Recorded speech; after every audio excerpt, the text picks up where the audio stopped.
What's up, y'all? I've got you back inside today for this third episode of Gunwall Wednesday.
So this time I'm getting a little bit fancier with some of what I consider safe queens, just not for any specific reason really. I've got several more that a lot of people would probably consider safe queens, myself included under the right circumstances, but no really reason I call these specific ones safe queens. Mainly for me, a safe queen nowadays are like limited edition or special edition type stuff. It doesn't necessarily have to be old or, really expensive, anything like that. So I picked out a handful here that I think fit the bill for one reason or another. We're going to start things off with my engraved Colt Python. So we got us a good old stainless Colt Python here, 6-inch Python with the nice wood grips and all. But as you can see, this one here has definitely kicked it up a notch. And got that nice, really nice cut engraving all the way down the barrel, up the back strap there. It's got the engraving just all over it. Really nice cut engraving. This came out of the factory like this. Now obviously they sent it out and then it came back mag, but this is not like a laser engraved kind of third party kind of deal. So really, really nice. This one here I have run actually one time, but I brought it home and did an incredibly good cleaning on it. And I won't run this one again, only because I've already got another 6-inch Colt Python exactly like this, except not engraved. So that one right there is definitely going to end up a safe queen from now on. And then next up, we'll look at this fancy 1911. I personally think this thing is absolutely beautiful. This is the Spirit of America limited edition Talo, however you pronounce that version. Limited to 500 of them. Beautiful, beautiful piece right here. Colt 1911 government model. This is the 70 series. Now, this may not be some people's cup of tea with the gold on it, but that's actually 24 karat gold plating, and it's got pure silver plating on some of it. So on this side, I believe, which side you're looking at? Yeah, y'all looking at the Mount Rushmore. About to drop the thing. Y'all looking at the Mount Rushmore side there. You can see it's all silver plated there. If you'll notice, the gold scroll there is actually a snake. If you can look close at it, I don't know how much detail this is going to show, but just absolutely beautiful, and I absolutely love the theme on it. On the other side, you've got the bald eagle flying over the Rocky Mountains there with the flag in the background. Again, pure silver accents, a little bit of plating, and then the 24 karat gold plating on it. Just absolutely beautiful. I think this thing is absolutely beautiful, y'all. The grips even are cherry wood, so you know, George Washington chopping down the cherry tree. Just they thought of all kind of little details like this, and again, I think this thing is absolutely beautiful. And since we started out real fancy, let's move along to some things that some people probably think, why in the heck you even call those safe queens? The first thing I've got here is a little bar keep set, the little Heritage Rough Rider bar keep. It's in a box, a wooden box here. I've showed y'all in the little opening slow-mo, but it's got a nice little steel flask, stainless flask that comes with it with the bar keep logo, and it's got a couple little shot cups here that's got the logos on the bottom that actually look like cylinders. So really cool. Again, comes in the wooden box, and then you've got the bar keep here. Just your standard bar keep here, but I've got the imitation stag grips and the playing card suit cylinder on it. That's a perfect example right there of value is not really what I'm considering as far as safe queen. You know, sometimes, yeah, like those first couple, those ain't cheap by any means, but stuff like this bar keep, I mean, there's no great value in that at all. But I've got tons of those things, and that'll be a little collectible one of these days anyway. And then kind of along the same lines there, as far as not really great value, I've got a couple of Glocks here. The first one I've got is actually the P80 remake. A couple of years ago, or 3 or 4 years ago, whatever it was,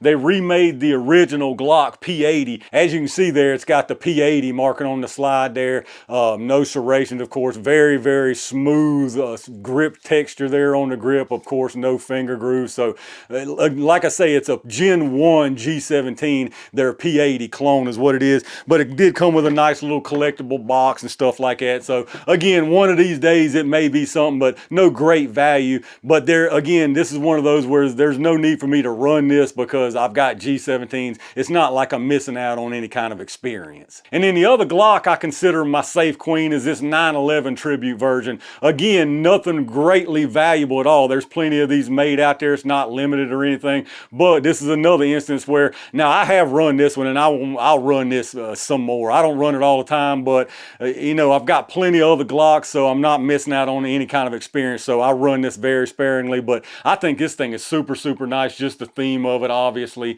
It's hard to believe it's almost 23 years now. I mean, just time has just flown by there. You can see on the other side, tribute to the FDNY. So just a really nice theme on this thing, and personally, I love stuff like this. And then from there, let's take a look at this 4-piece of Turkish delights. We got the Canik signature series, all 4 of them. Now, a lot of people say, well, there's another signature series before this white out here, and I guess there kind of is, but it's nothing that's actual numbered on the slide. There was another white out with some subtle differences, you know, obviously it didn't say signature series and stuff like that. But as far as the Canik signature series that are actually numbered limited edition, this is all 4 of them. So the first one here is the white out. This is the very first really official signature Signature Series limited edition from Canik. As you can see, it's actually a TP9 SFX, so they started out really basic, nothing real crazy at all, but it's just got a white finish on it now. This is more of like a really light, powdery, whitish gray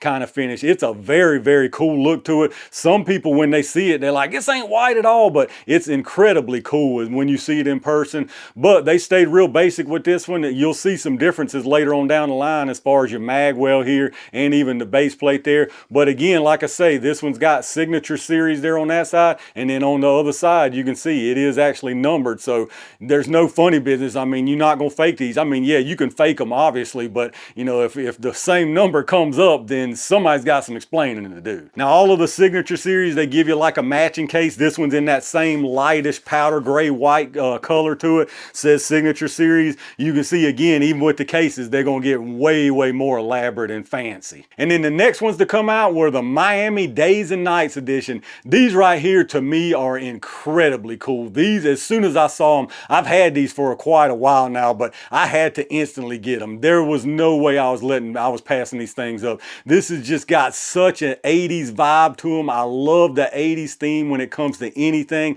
It's got that Miami Vice, just an 80s feel to it.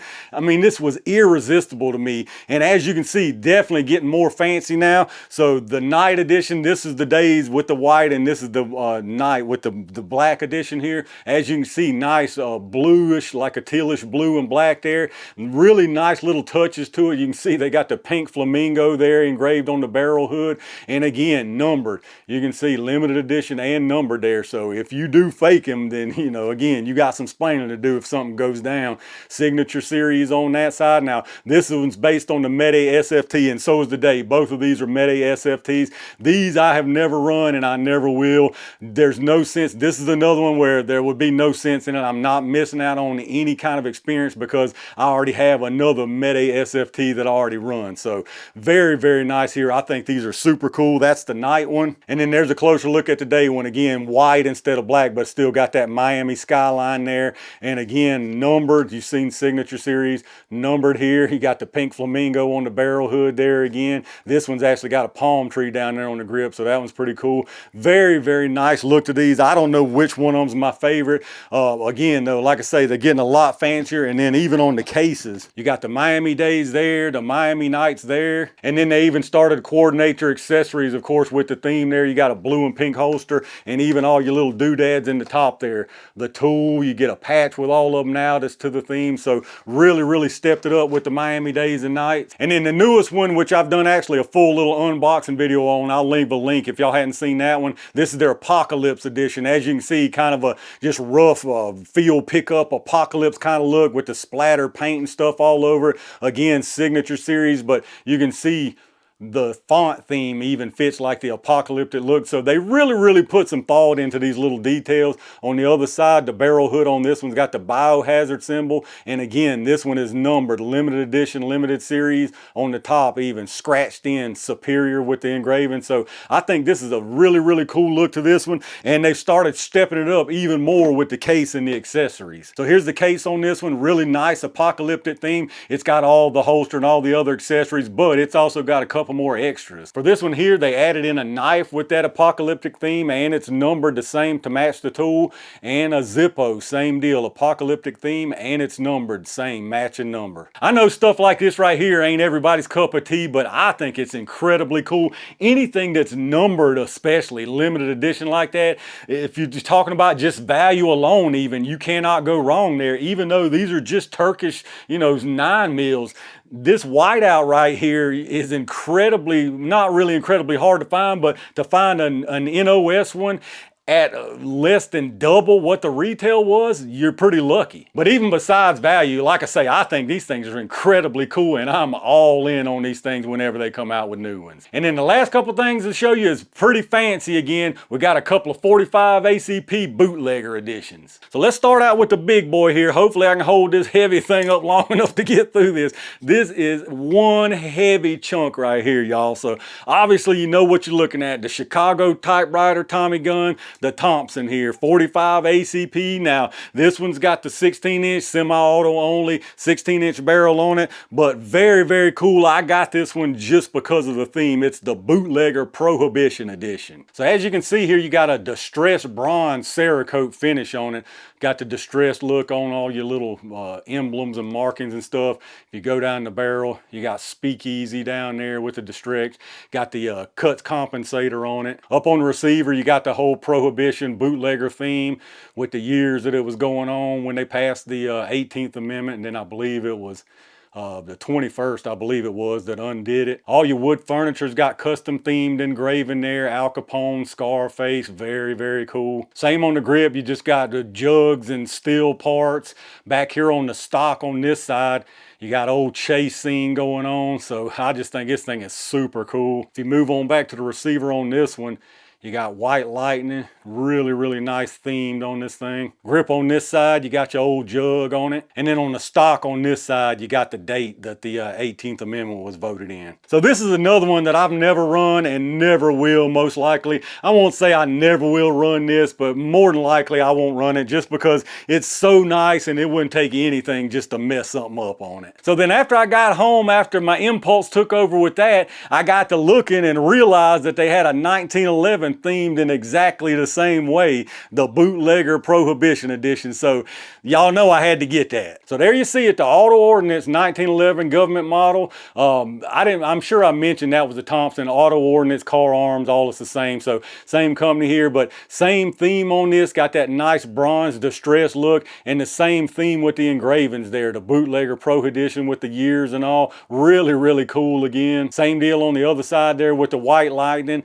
and then again the grips themed on those too. That side you got the jug on it, and then on the other side here you can see you got the steel parts. Now this one I will never run just because there's no sense in it at all. I've got plenty of 1911, plenty of 45 ACP, so really no sense to run this one. I'm just gonna keep it fancy and nice looking. But like I say, I've got tons more that I could probably add up here as safe queen type stuff, but most of everything else I've got, I wouldn't mind running, you know, tons and tons of rounds through, even as nice as it might be. Till a lot of stuff is, you know, nicer, especially value-wise, than a few of the things up here, but this is the kind of stuff I just like for whatever reason. But let me know down in the comments what y'all think about my safe queen picks up here for this one. Which ones do y'all consider kind of safe queenish material? Which ones would you get down off the safe queen wall? Let me know in the comments what your thoughts are. If you did enjoy the video, make sure you take a second and hit that thumbs up button, subscribe to the channel, and make sure you turn on your notifications so you get notified when I upload new stuff. If you're doing some shopping, hit up those affiliate links I've got in the video description.